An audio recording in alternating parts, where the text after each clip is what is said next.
What is up, you guys? It's your girl Dintle. I am back again with another video. If you're new to my channel, then welcome, darling. Please don't be afraid to be part of the family by subscribing to my channel below. And if you're back again for another video, welcome back. Sit down, since the tea is hot. Can we just take a moment? Just take a moment just to applaud me. Just applaud me, guys. Look, I tried. I looked all dolled up for you guys. So can we just have a moment? Can I have it in the comment section, please? Please. Okay, so in today's video, I am going to be talking about how I grew my hair in 2020. For you guys who are not, or who have not watched this video, I'll try to link it somewhere. This video, I'm going to be explaining to you guys how I grew my hair in 2020, because I've been asked a lot of times, what did I do to grow my hair, why my hair grew so fast, blah blah blah blah blah. I will try to also insert a clip somewhere here, just showing you guys my hair length at this moment in time. So okay, so I just want to give everybody just a brief history on my natural hair and how I got here. So I only started my natural hair journey in 2020 on the 3rd of January, when I started my transition from my perm to my natural hair. So for those of you guys who do not know what a perm is, a perm, usually also known as a permanent wave, is basically a chemical process in which it basically alters your hair structure to create a certain curl or a certain wave, and it usually lasts approximately 6 months. And there are certain products in which you use to take care of your perm, and I didn't do that. So in 2018 and 2019, I had a perm, and my hair on both occasions, okay, not really on both occasions, but on the first occasion, which was 2018, it fell off. And then in 2019, it started, I could see that it was starting to do what it did in 2018. So I basically just had to have it under control, because I just went like, I'm not going back to school looking like that. And it was ugly, guys. I do not want to lie to you. It was ugly. It was so ugly. I was really embarrassed. So yeah, so that is my brief hair history. And so the first tip that I did, okay, not really a tip per se, but I did research. I do think that it's important if you're planning on, going in the natural hair route, to do some thorough research so that you can know what hair, basically what hair group do you belong in and how to take care of the hair. Because a lot of us, we are expecting our hair, like you go on YouTube and you find somebody who's got beautiful hair and you think to yourself, oh my gosh, if I follow that, it's gonna work for me. Chances are not really. It can, but not really. So I had to do some thorough research, because I had to learn what is my hair type. That's how I found out that I'm a 4C. That's when I got introduced to like the grouping of hair.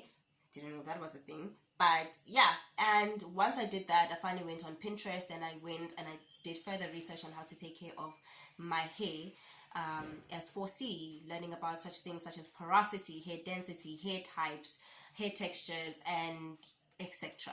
So once I went through that research, and once I thoroughly understood what was being said, I was able to navigate what kind of products should I use, how I should take care of my hair, and all of that. So that's tip number one. That's the first thing I did, which was thorough research. So the second tip was developing a schedule, and by this I mean that I always wash my hair on Sundays. I try to pre-poo my hair every Saturday or every second Saturday of the month.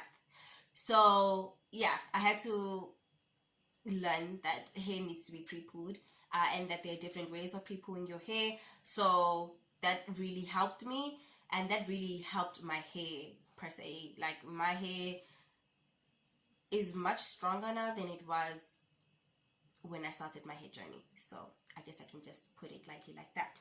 So yeah, so then the second thing, okay, technically this should have been the second tip, but now we're gonna make it the third tip, which are products. What kind of products did I use? So when I started, the products that I used was the Afri True products, not the red bottles, but the transparent bottles with a slightly yellowish, reddish, orangish color to it. And I bought the shampoo, the conditioner, as well as the leave-in conditioner. I also went ahead and I bought a big tub of coconut oil, olive oil, castor oil, and not the black Jamaican castor oil. I just bought normal castor oil from ShopRite, the Hercules brand, and that was it. Those are the only products that I used. Till this day, I still use my Hercules brand castor oil, my olive oil from Food Lovers, as well as my coconut oil that I buy from Clicks. I did, however, change my shampoo and my conditioner, because now this year I'm using the Organics shampoo and conditioner for normal hair. So yeah, so those are the products that I invested in. And how I got to buying those products was research as well, because when you research, if you go on Google and you find out what are the curly girl hair approved products, then they will literally give you a list of the different type of products, like the Tresemme, AfriTrue products, Pearl Tussi's products as well. I'm not quite sure what name they go under. I'm so sorry, I don't know. Organics, and so on and so forth, and as well as conditioners, leave-in conditioners and stuff like that. So yeah, so so those are the things that I bought.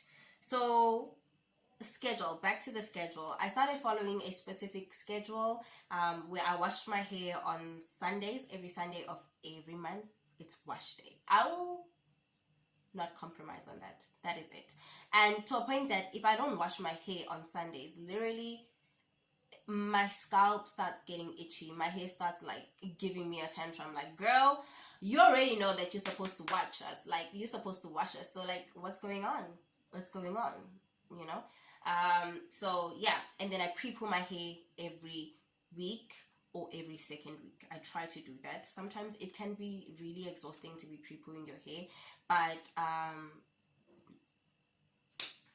I mean, why, you know, I'm not even gonna try and defend that. Yeah, so that's basically what I did. And then I also got introduced to the LOC method, or some of you guys will know it as the LCO method, which stands for liquid, cream, and oil, or liquid, oil, and cream, whichever way you wanna spell it, whichever way. Anyways, so basically this is something that I think you do it on a daily basis, in which you use a liquid based leave-in conditioner or water that you mix with your conditioner, and an oil and a cream that is suitable for your hair. This is basically something that is used for styling. Like, if you know you're going to be styling your hair, then you will be using those type of methods. So, but I didn't really get into the cream section. I literally just do the LO. I'm simple like that. I've yet to buy a cream, guys, and my hair still grew. So some things you don't really need them. Some things they're not a must. You can still grow your hair gahle without buying way too many expensive moisturizing creams and blah blah blah blah blah. So yeah, and then the other thing, sorry, I've got my notebook here, so just to keep track of what I'm saying. So the other thing that I did was, luckily enough that it happened during okay, not luckily enough, let me not say it, because there's nothing lucky about the pandemic, but when I started my transition, or my natural hair journey, I was at home most of the time because of COVID. So protective hairstyles really came into play for me at that time. And for me, my protective hairstyle was my twist, and I still do them every chance I get. If I know that I'm not trying to get dolled up for anybody, I will literally put these bad babies in a twist. And that's just how I did. That's literally what I did. I would wash my hair on Sundays, twist it, and then wait until the next Saturday to pre-poo and twist it again, just to wash it and twist it again and leave it in a twist until the following week, and so on and so forth. And that was basically my routine during the quarantine of 2020.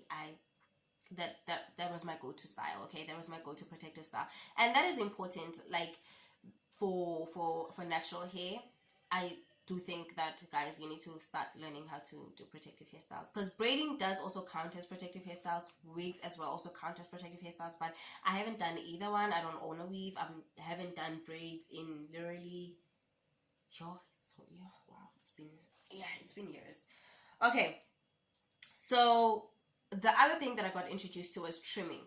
So I've also mentioned this, I've also mentioned this in my previous video on how to twist, how to trim your hair. Trimming your hair is essential. Like, trimming your hair is good, and it's very important to trim your hair at least every 6 months. For me personally, at least every 6 months, so that you can promote healthy hair to grow. Because what people don't understand is that split ends actually grow, guys. Like, I've already explained this in my previous video, but split ends grow. So it is important that you trim your hair at least every 6 months. Like, just do it, guys. Just do it and come back and tell me the results, okay? So after I trimmed my hair, I noticed that it was actually growing really fast, and I was like,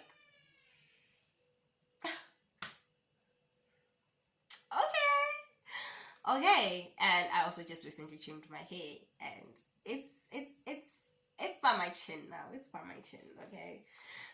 So it was probably longer when I trimmed it, because right now it's currently, like, when I pull it, it sits right here. So yeah. The second last tip, and this is very important: low manipulation. Guys, stop it. And also, while we are at the topic of low manipulation, guys, stop combing your hair when it's dry. Why you do that? Who taught you? Why they teach you that? Please go get a refund, because they teach you wrong things now. Low manipulation. I don't comb my hair. Like, even this hairstyle that I just did right now, I didn't comb my hair. I didn't, because I only comb my hair, I'll detangle my hair when it's wash day and I have conditioner in it, or I have some pre-poo on it. Because when you comb your hair when it's dry, it is prone to breakage, guys. It is. Stop doing that. Just stop doing that. Just stop. And when you do start combing your hair, please stop combing from the roots. Why? When you know you have scrape out hair, stop combing from the roots. Start by the tips and work your way all the way to your roots. Because, like, I just think that you're just gonna save a lot of hair when you do that. Actually, no, not I just think. I know you're gonna save a lot of hair when you do that. So once I stop combing my hair, I don't stress myself. Like, I don't care if you see me and you see me looking all wild and you say, "Oh my gosh, your hair." It's none of your business. Why am I fighting? Okay, I'm almost done, guys. I'm almost done. And the last thing, and you're probably not gonna believe me, but I'm gonna say it either way. The last thing I did to grow my hair was I took my dad's jeans. Yep, I did it. I am that girl. Really, jeans also play an important role, guys, when it comes to hair growth, because some people, it's a situation, that was so shady. Anyways, I don't know what's wrong with me today. Hey, like, this video is off. Am I the only person who's feeling it? This video is off. Anyways, so yeah, jeans are important. They do play a role, but I do feel like even though you don't have jeans, there are so many ways in which you can retain your hair, like your hair length. There are so many ways, and you just really need to listen to your hair. I think that's literally the most important thing. You need to listen to your hair and understand what it wants, understand how it wants to be loved. And I always have this thing of, like, I treat my hair like it's a plant. I talk to it. I love it. I feed it. I take care of it. And that's how you should look at your own hair. Like, look at it in a symbolic manner. Listen to it. Understand what it needs so that you can get to the level in which you want to get to. So, yeah. Thank you guys for tuning in this extremely long video. I hope I've answered your questions, and yeah, I mean, please also give an applause for the look. Come on, guys, now don't be those people. Give an applause for the look. I am the girl. So thank you guys for tuning in. See you in my next one. Bye.